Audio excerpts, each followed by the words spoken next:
ka na ikay mawiwili. So mga par, sinagot na nga po ni Mario Barrios ang tanong ng lahat sa naging laban nito kontra kay Manny Pacquiao na bakit daw hindi nito prenes ang laban kay Pacman at tila parang takot ito makipaglaban sa 46 anyos na Pinoy legend. Ano yan ni Barrios mga idol sa kanyang post-fight interview? Nasasabi lang daw yan ng iba na hindi ito kumakamada sa bakbakan dahil hindi naman daw sila ang lumalaban sa ring kalaban si Pacman. Mahirap daw kalaban ng Pinoy legend mga idol sa edad ng 46 anyos. Masyadong magalaw daw si Pacman, hindi daw makaset up ng atake si Barrios dahil sa side-to-side na galawan ng Pinoy. Kumbaga mga idol, hindi ito makaplaster ng maayos para umatake ayon sa gusto ni Barrios. Nahirapan daw siya mga idol na i-figure out si Pacman sa bakbakan. Pero ang mas matindi sa reaction ni Barrios mga idol, Manny Pacquiao heads hard as F-word. Ito ang sinabi ni Barrios. Malakas daw talaga sumuntok si Pacman. Hindi niya daw maikukumpara ang lakas ni Pacman kay Tank Davis. Undecided pa daw si Barrios kung sino talaga ang mas malakas sa kanilang dalawa. Pero sa ngayon daw mga idol, masasabi talaga ni Barrios na mabigat daw talaga makatama ang kamao ni Pacman. Dagdag pa ni Barrios mga idol, willing daw siya bigyan ng rematch si Pacman pero nakadepende na lang daw ito sa kanya. Wala masasabi lang natin dito mga idol. Imagine 4 na taon si Pacman na wala sa boxing at wala pa 2 buwan ang training nito. Ganito niya pinahirapan ang active champion si Barrios. Paano pa kaya mga idol kung aktibo pa si Pacman? Kinakalawang lang talaga ng konti si Boss Manny pero nakapag-perform talaga ito ng halimaw sa ring.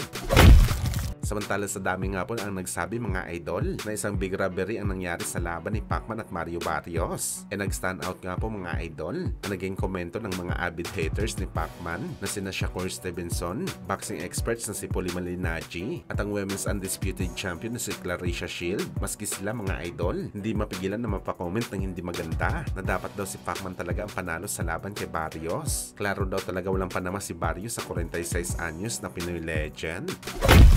Samantala sa naging panayam naman po mga idol ng Vatican trainer na si Robert Garcia, na-reveal nito mga idol na malabo daw talaga mangyari ang bakbakan sa pagitan ng kanyang alaga na si Bam Rodriguez kalaban ng Unified Bantamweight Champion na si Junto Nakatani sakali magdesisyon sila na umakyat ng timbang sa 118 pounds. Pero hindi daw dahil mga idol sa part nila o di kaya dahil sa part ni Junto Nakatani. Bakit malabo mangyari ang laban? Ayaw daw mismo ng number 1 boxing promoter ng Japan na si Mr. Honda ng Tekken Promotion na mangyari ang laban. Hindi naman daw nagbigay ng rason si Mr. Honda mga idol, sabi ni Robert, pero tiyanta daw nito mga idol. Masyado mahalaga daw si Bam Rodriguez at Nakatani para sa Japanese promoter para paglabanin sila. Pareho daw kasi mga idol na gusto ni Mr. Honda ang dalawang fighter. Well, marami nga ang nagduda sa mga sinabi ni Robert mga idol na ayaw ba talaga ng Japanese promoter na mangyari ang laban o kwento lamang ito galing sa kampo ni Bam para makaiwas kay Junto Nakatani. Meron na kasi history itong si Bam mga idol na mahilig umiwas sa malalakas na kalaban lalo na sa mas mataas na dibisyon. Nagduda ang karamihan mga idol sa kanya dahil ang tinanong dati si Bam kung gusto ba nito labanan si Inoue kapag umakyat ito ng dibisyon, kung saan nagpa-oo naman dito si Bam pero baka 3 o 4 pa daw na taon bago niya ito labanan dahil wala pa daw siya plano umakyat ng timbang. Kung saan mga idol,